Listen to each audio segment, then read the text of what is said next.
सुभागी कहानी मुंशी प्रेमचंद।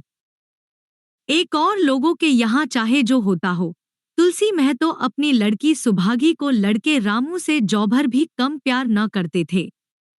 रामू जवान होकर भी काट का उल्लू था।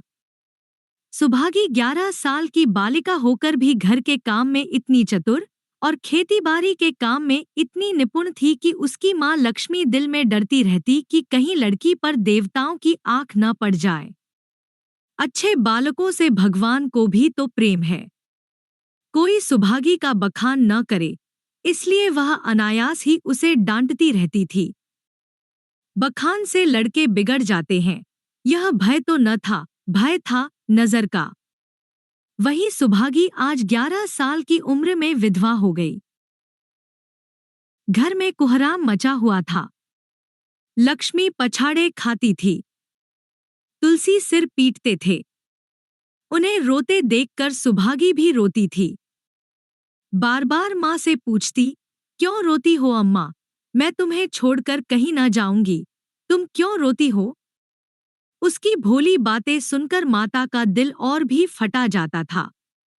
वह सोचती थी, ईश्वर तुम्हारी यही लीला है।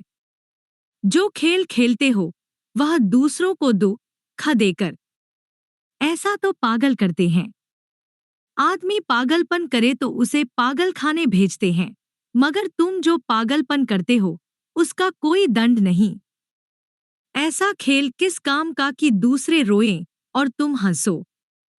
तुम्हें तो लोग दयालु कहते हैं, यही तुम्हारी दया है। और सुभागी क्या सोच रही थी? उसके पास कोठरी भर रुपए होते तो वह उन्हें छिपाकर रख देती। फिर एक दिन चुपके से बाजार चली जाती और अम्मा के लिए अच्छे अच्छे कपड़े लाती। दादा जब बाकी मांगने आते तो चट रुपए निकाल कर दे देती। अम्मान दादा कितने खुश होते। जब सुभागी जवान हुई तो लोग तुलसी महतो पर दबाव डालने लगे कि लड़की का घर कहीं कर दो। जवान लड़की का यो फिरना ठीक नहीं। जब हमारी बिरादरी में इसकी कोई निंदा नहीं है तो क्यों सोच विचार करते हो? तुलसी ने कहा, भाई मैं तो तैयार हूं, लेकिन जब सुभागी भी माने। वह किसी तरह राजी नहीं होती। हरिहर ने सुभागी को समझाकर कहा, बेटी हम तेरे ही भले को कहते हैं। माँ बाप अब बूढ़े हुए, उनका क्या भरोसा। तुम इस तरह कब तक बैठी रहोगी? सुभागी ने सिर झुकाकर कहा, चाचा मैं तुम्हारी बात समझ रही हूं, लेकिन मेरा मन घर करने को नहीं कहता। मुझे आराम की चिंता नहीं है। मैं सब कुछ झेलने को तैयार हूं, और जो काम तुम कहो वह सिराखों के बल करूंगी, मगर घर बसाने को मुझसे न कहो। जब मेरा चाल कुचाल देखना तो मेरा सिर काट लेना। अगर मैं सच्चे बाप की बेटी हूंगी तो बात की भी पक्की हूंगी। फिर लज्जा रखने वाले तो भगवान हैं, मेरी क्या हस्ती है कि अभी कुछ कहूं। उजड़ रामू बोला, तुम अगर सोचती हो कि भैया कमावेंगे और मैं बैठी मौज करूंगी तो इस भरोसे न रहना। यहाँ किसी ने जन्म भर का ठीका नहीं लिया है। रामू की दुल्हन रामू से भी 2 अंगुल ऊंची थी। मटककर बोली, हमने किसी का करस थोड़े ही खाया कि जन्म भर बैठे भरा करें। यहाँ तो खाने को भी महीन चाहिए, पहनने को भी महीन चाहिए, यह हमारे बूते की बात नहीं। सुभागी ने गर्व से भरे हुए स्वर में कहा, भाभी मैंने तुम्हारा आसरा कभी नहीं किया और भगवान ने चाहा तो कभी करूंगी भी नहीं। तुम अपनी देखो, मेरी चिंता न करो। रामू की दुल्हन को जब मालूम हो गया कि सुभागी घर न करेगी तो और भी उसके सिर हो गई। हमेशा एकने खुचर लगाए रहती। उसे रुलाने में जैसे उसको मजा आता था। वह बेचारी पहर रात से उठकर कूटने पीसने में लग जाती, चौका बर्तन करती, गोबर पाथती, फिर खेत में काम करने चली जाती। दोपहर को आकर जल्दी जल्दी खाना पकाकर सबको खिलाती। रात को कभी माँ के सिर में तेल डालती, कभी उसकी देह दबाती। तुलसी चिलम के भक्त थे, उन्हें बार बार चिलम पिलाती। जहां तक अपना बस चलता, माँ बाप को कोई काम न करने देती। हाँ, भाई को न रोकती। सोचती, यह तो जवान आदमी है, यह काम न करेंगे तो गृहस्थी कैसे चलेगी। मगर रामू को यह बुरा लगता। अम्मा और दादा को तिनका तक नहीं उठाने देती और मुझे पीसना चाहती है। यहाँ तक कि एक दिन वह जामे से बाहर हो गया। सुभागी से बोला, अगर उन लोगों का बड़ा मोह है तो क्यों नहीं अलग लेकर रहती हो। तब सेवा करो तो मालूम हो कि सेवा कड़वी लगती है कि मीठी। दूसरों के बल पर वाहवाही लेना आसान है। बहादुर वह है जो अपने बल पर काम करे। सुभागी ने तो कुछ जवाब न दिया। बात बढ़ जाने का भय था। मगर उसके माँ बाप बैठे सुन रहे थे। महतो से न रहा गया। बोले, क्या है रामू, उस गरीबिन से क्यों लड़ते हो। रामू पास आकर बोला, तुम क्यों बीच में कूद पड़े, मैं तो उसको कहता था तुलसी जब तक मैं जीता हूं तुम उसे कुछ नहीं कह सकते। मेरे पीछे जो चाहे करना। बेचारी का घर में रहना मुश्किल कर दिया। रामू, आपको बेटी बहुत प्यारी है तो उसे गले बांध कर रखिए। मुझसे तो नहीं सहा जाता। तुलसी, अच्छी बात है। अगर तुम्हारी यह मर्जी है तो यही होगा। मैं कल गांव के आदमियों को बुलाकर बंटवारा कर दूंगा। तुम चाहे छूट जाओ, सुभागी नहीं छूट सकती।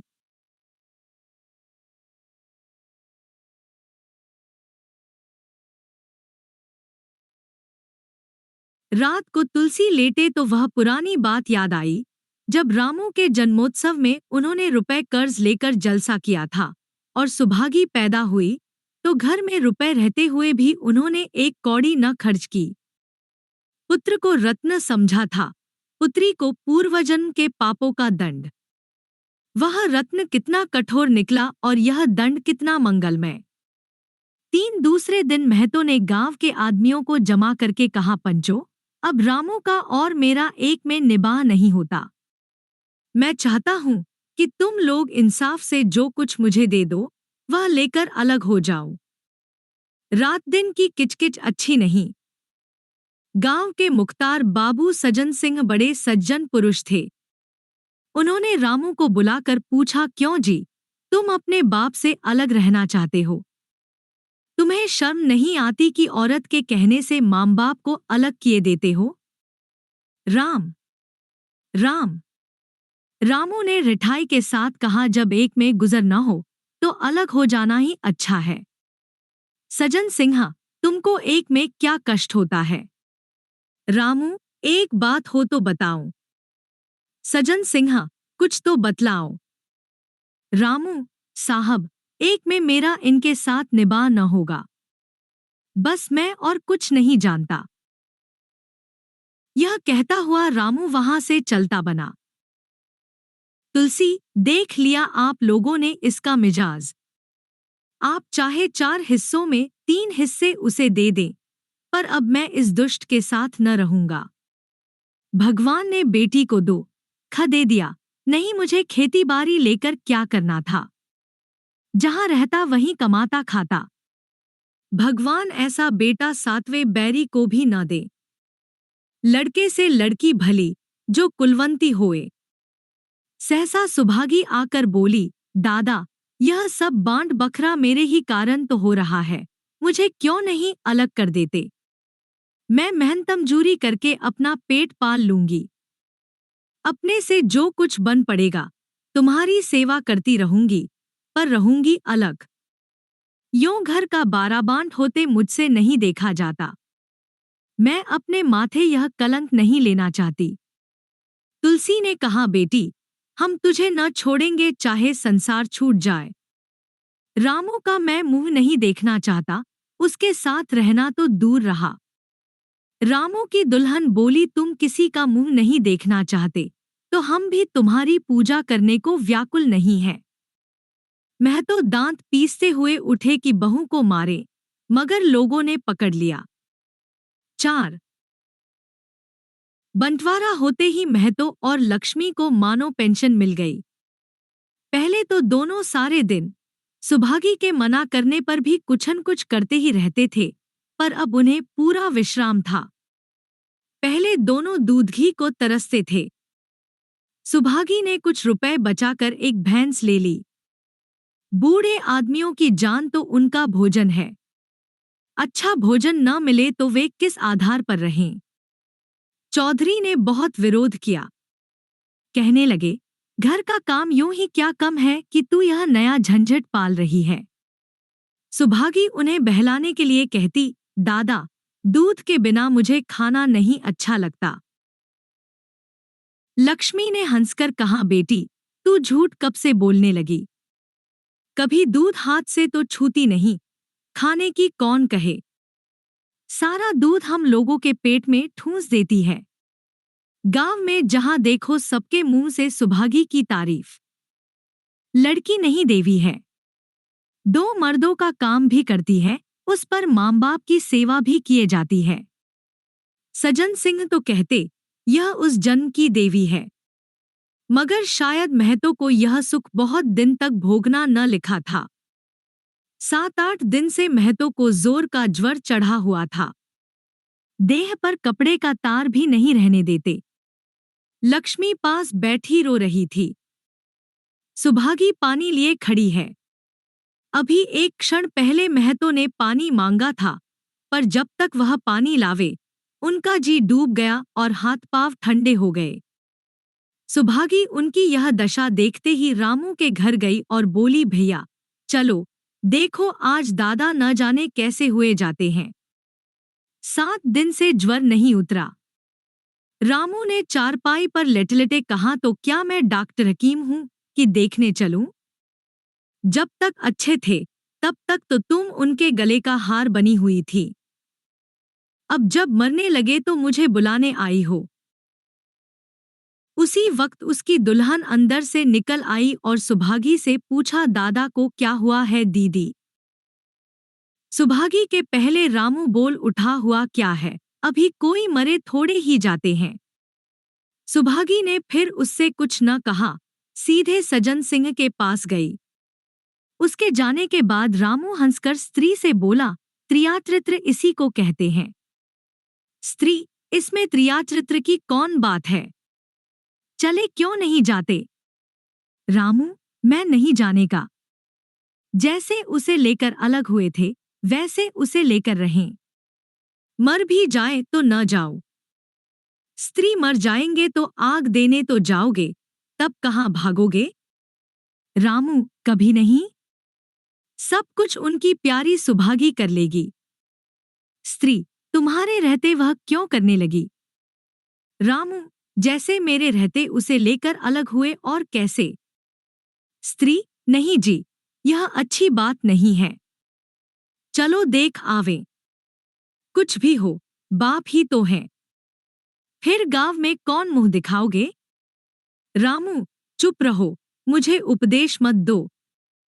उधर बाबू साहब ने ज्यों ही महतो की हालत सुनी, तुरंत सुभागी के साथ भागे चले आए। यहाँ पहुंचे तो महतो की दशा और खराब हो चुकी थी। नाड़ी देखी तो बहुत धीमी थी। समझ गए कि जिंदगी के दिन पूरे हो गए। मौत का आतंक छाया हुआ था।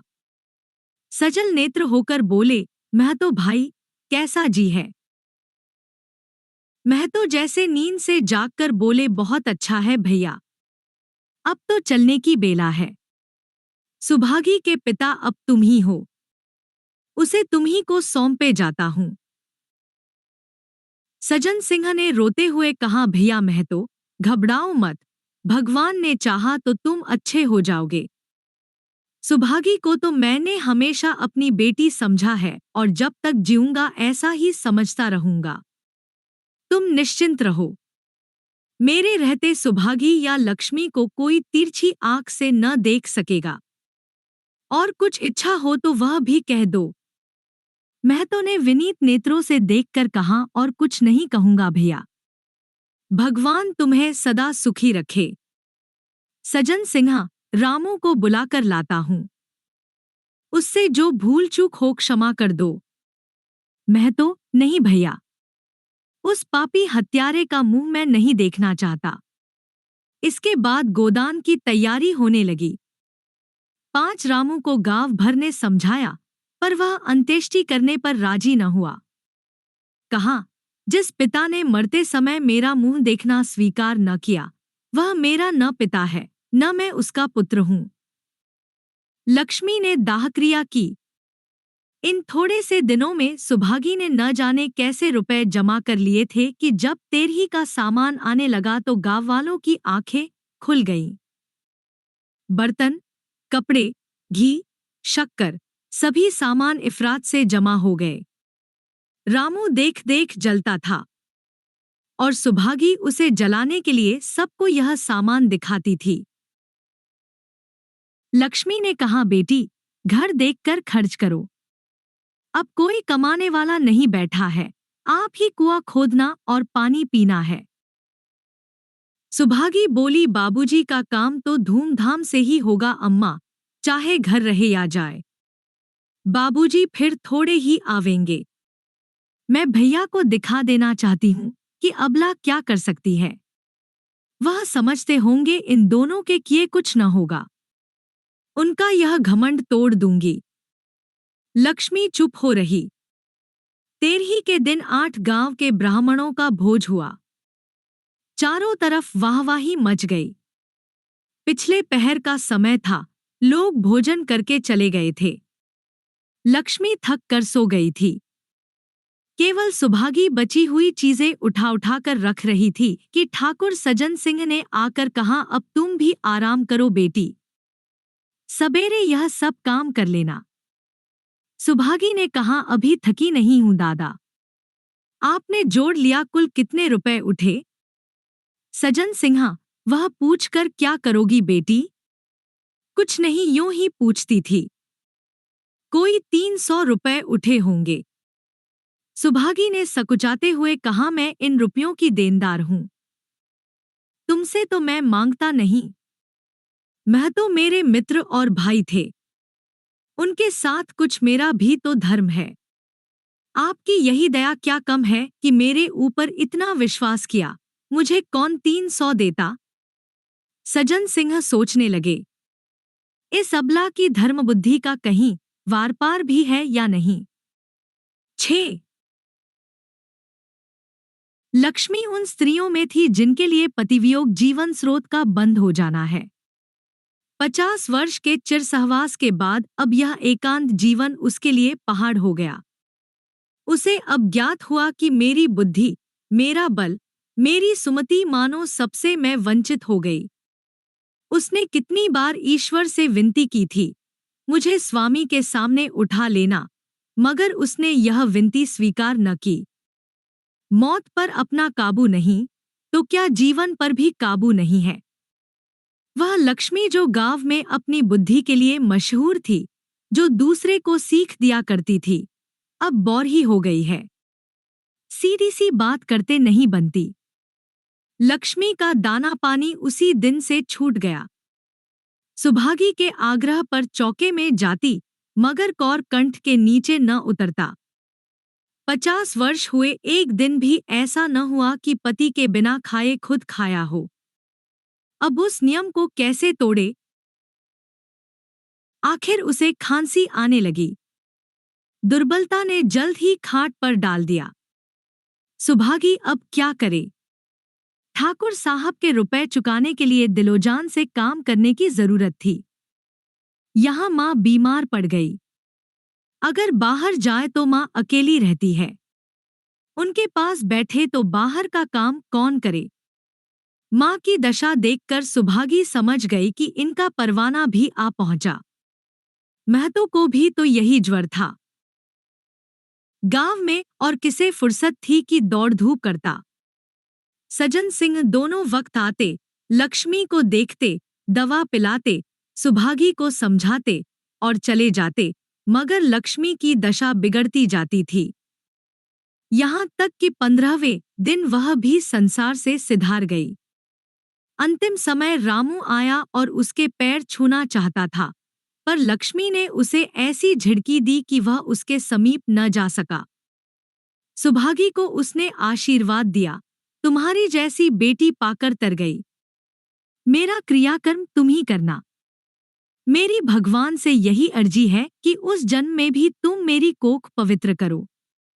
माता के देहांत के बाद सुभागी के जीवन का केवल एक लक्ष्य रह गया, सज्जन सिंह के रुपए चुकाना। 300 पिता के क्रियाकर्म में लगे थे, लगभग 200 माता के काम में लगे, 500 का ऋण था और उसकी अकेली जान। मगर वह हिम्मत न हारती थी। 3 साल तक सुभागी ने रात को रात और दिन को दिन न समझा।